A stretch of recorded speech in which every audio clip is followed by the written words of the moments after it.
azan, ya, itu sudah jelas waktunya, jamnya, menitnya, detiknya sudah jelas. Sementara misa agama mereka bisa ditunda karena tidak ada kaitannya dengan waktu-waktu tertentu. Ini seharusnya dipahami oleh mereka-mereka yang mengaku sebagai pemimpin-pemimpin umat, mereka-mereka yang diberi amanah untuk mengurusi bidang keagamaan ini.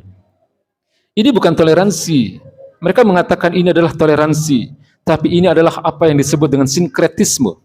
Ini adalah pencampur adukan akidah, di mana terjadi campur baur akidah yang kemudian dikatakan bahwa semua agama sama, semua agama baik. Padahal Allah jelas mengatakan wala talbisul haqqo bil batil. Janganlah engkau campur adukan yang hak dan yang batil itu. Karena sudah jelas mana yang hak dan mana yang batil.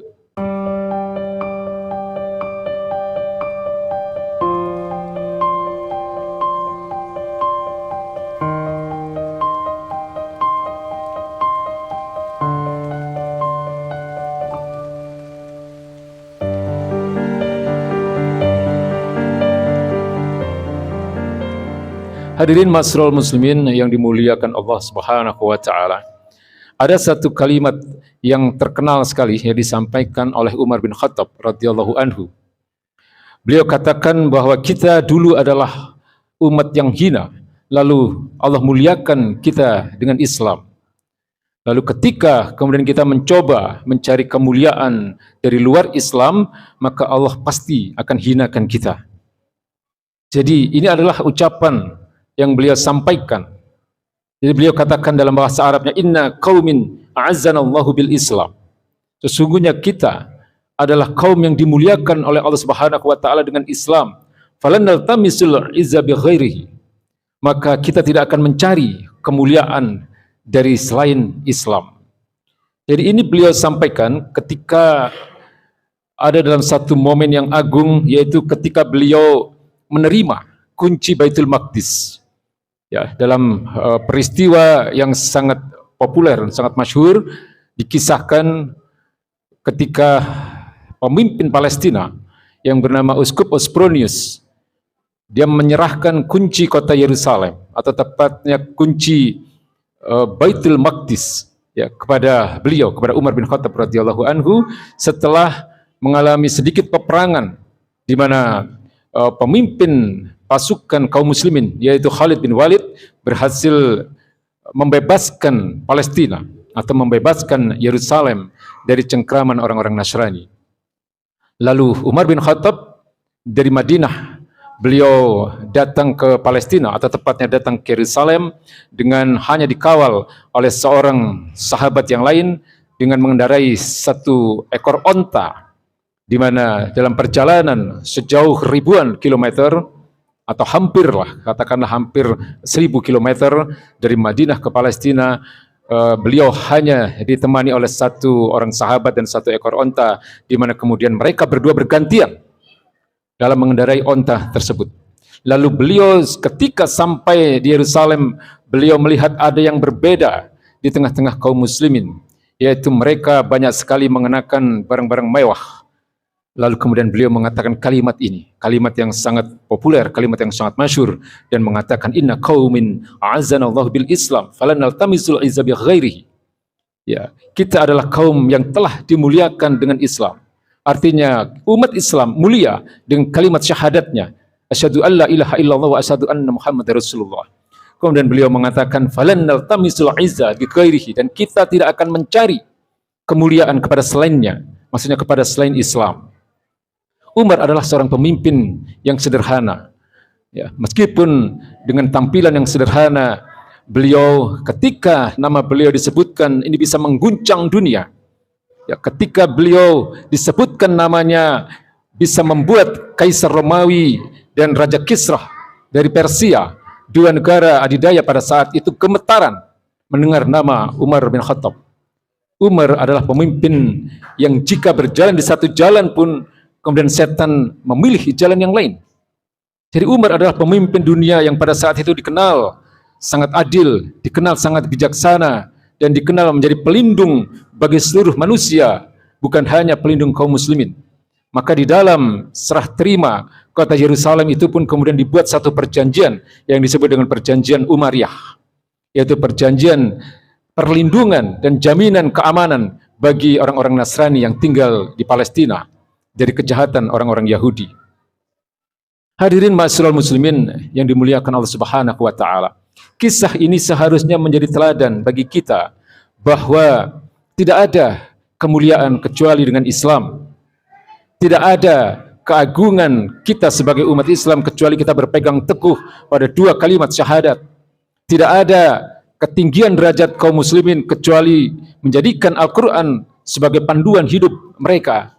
Sebagaimana yang disampaikan oleh baginda Nabi, Inna Allah yarfa'u bihadzal kitabi aqwaman wa yadda'u bihi akharin.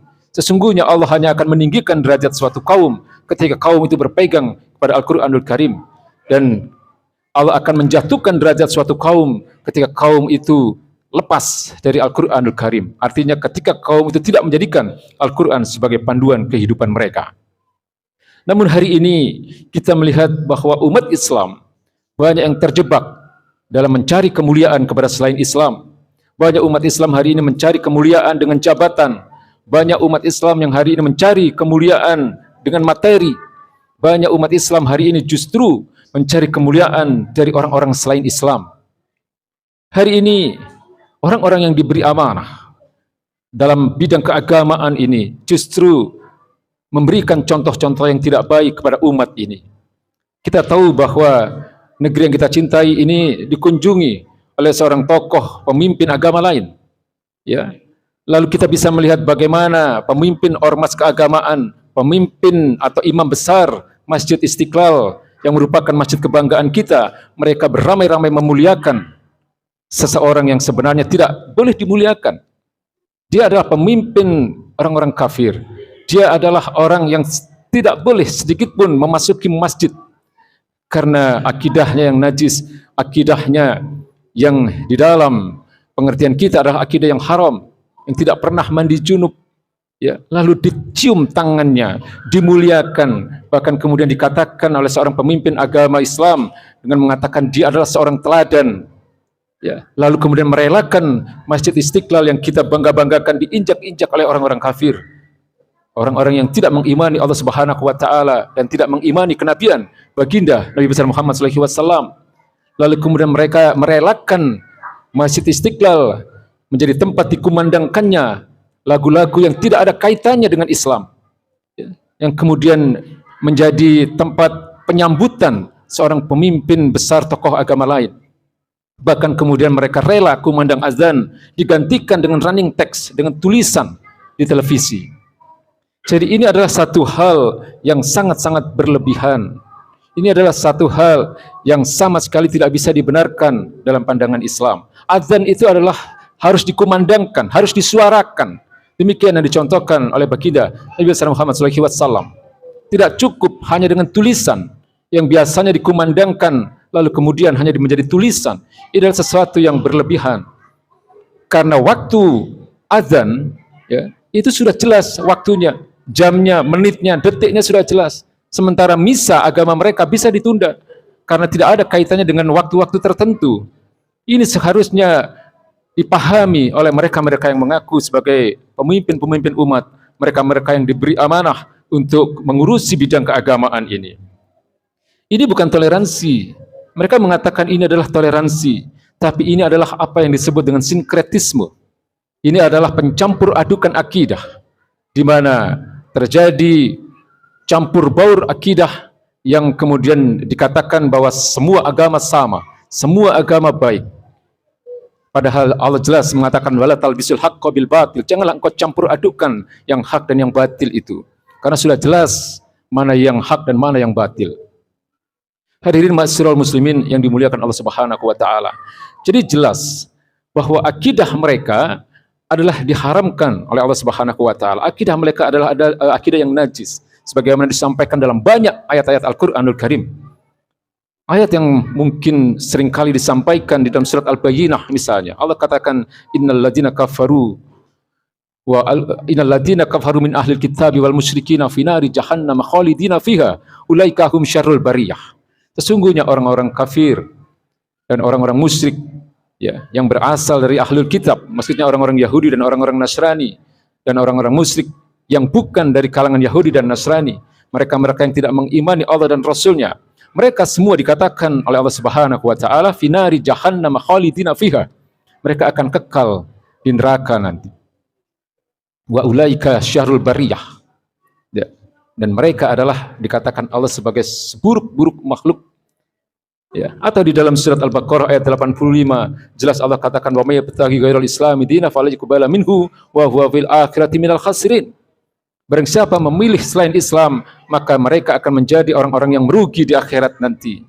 Atau di dalam surat Al-Maidah ayat 51 yang pernah populer ketika Allah katakan ya ayyuhalladzina amanu la tattakhidul yahuda wan nasara awliya ba'duhum awliya'u ba'd. Wahai orang-orang beriman, janganlah engkau menjadikan orang-orang kafir dari kalangan Yahudi dan Nasrani menjadi wali-wali kalian, ya, menjadi sahabat dekat kalian, menjadi orang-orang yang kalian muliakan, menjadi orang-orang yang kalian kagumi.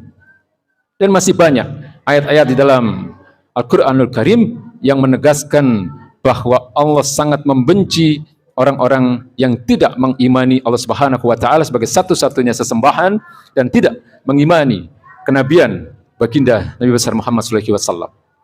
Jadi dalam hidup ini hanya ada dua jalan, jalan iman atau jalan kufur.